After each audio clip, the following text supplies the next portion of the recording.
My name is Nathan Jordan, and I'll be speaking on the topic, should the international community refuse to release funds to the Taliban government until their human rights record improves? I'll check this that way. And then I'll have a timer running right here, just keeping track of the speech. Here's an interesting question for you. What is the value of a human life? Well, some might say that it's in the connections they make, whether it be with their family, friends, or just overall members of the community. Some might say that it's in the goods they produce and the people that they serve. How much total good is left when they are gone? Interestingly enough, the United States government has come up with an official answer to this question. NPR in 2020 reported that a human life, according to the United States government, is worth $10 million. This is because someone couldn't kidnap someone and say, hey, we're holding him ransom for $10 trillion. We just couldn't pay that off. And so, calculating many different factors, the United States government has come to that magical number of 10 million. The United States has a bit of an interesting perspective to this, though. Looking abroad, we see that there are many different ways that the value of a human life is defined. Looking at all human lives as a collective average, we can see that some countries simply do not value certain human lives. Afghanistan under Taliban rule is one strong example. The value of a human life depends. If you're a woman or someone who disagrees with the government's political stance, your life has no value. You will be treated as nothing. And value is something that is currently essential to the Taliban government because there is some severe financial straits going on right now. And so the question arises, should the international community refuse to release funds to the Taliban until their human rights record improves? And the answer to this one is yes, with one condition, which we will discuss. First, what we ought to look to understand this topic is look to the human rights record of the Taliban and why it is so vile. After that, we'll go ahead and dive deep into this subject. We'll dive deep onto the current financial straits that the Taliban is experiencing. And finally, we'll discuss the essential qualifier as to whether or not we should withhold money. First, what we ought to look to is we ought to look towards the Taliban's human rights record. And unfortunately, it's not too good. CNN in 21 reports that despite promising words, the Taliban seems to be the same old Taliban. The same one that shot Malala for wanting education. They say that women are going to be treated amazing, yet that is simply not the case. Education for women is still risky in Afghanistan. There are still many factors in a woman's life that prevent them from working. We can also see that it's not just for women. AP News in 21 reports that if you're a political enemy to the government of Taliban,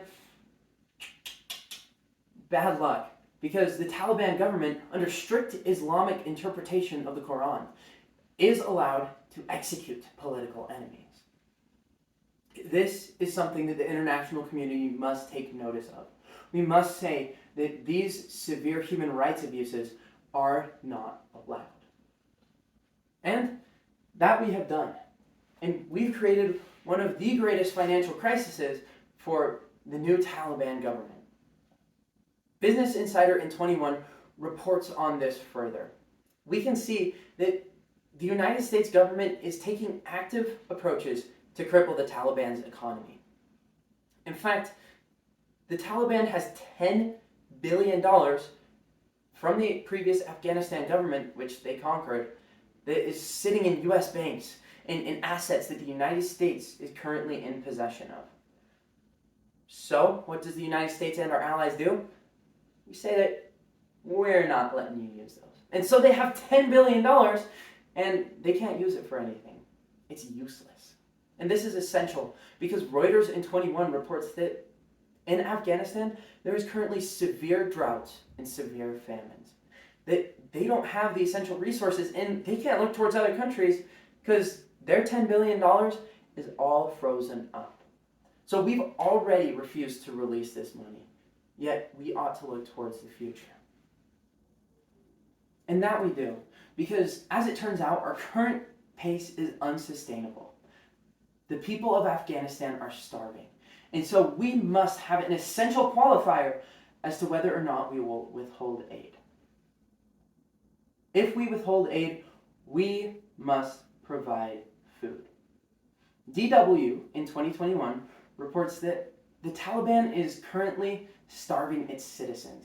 There's not enough food to go around, and so what do people do? They just have to be hungry. They have to die of starvation. All because the resource they lack is food. This is essential. NPR in 2022 reports that withholding food actually hurts the lowest in Afghanistan. It doesn't harm the government that they don't have enough food. Maybe their soldiers will go a little hungry. But guess who gets the short end of the stick? It's the people. The women who are oppressed. The political enemies. They're not getting fed. They're not having the resources, and there's not enough to go around. So they can't afford to eat. We must send aid. Yes, we should withhold this funds. We shouldn't let them use all that money so that they can buy new military equipment. But we must provide aid. We must tell the people of Afghanistan that they are not alone. That the people of the United States will stand by them and offer them help, though we do not support their government. We'll provide you aid in terms of food, yet freeze up the money that you want to use to harm others. This is the essential qualifier that we must recognize if we are to withhold aid. The Taliban recapturing control of Afghanistan has been nothing short of a disaster. 20 years of progress in the region all collapsed within 1 month of poor strategic decision. As the Taliban has gained influence in the region, they've hit some severe financial straits. And so we've looked at the question, should the international community refuse to release funds to the Taliban until their human rights record improves? And the answer is a clear yes, though we must provide aid. We first look at their lousy human rights record, and after that, we went ahead and looked at the current financial struggles of the Taliban.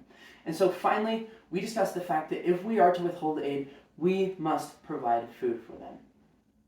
Whether it's differences in culture or values, we must stand together. We must stand up to the Taliban government and say that despite our differences, we value life. Thank you. And the time was 7 minutes and 24 seconds. Thank you for judging.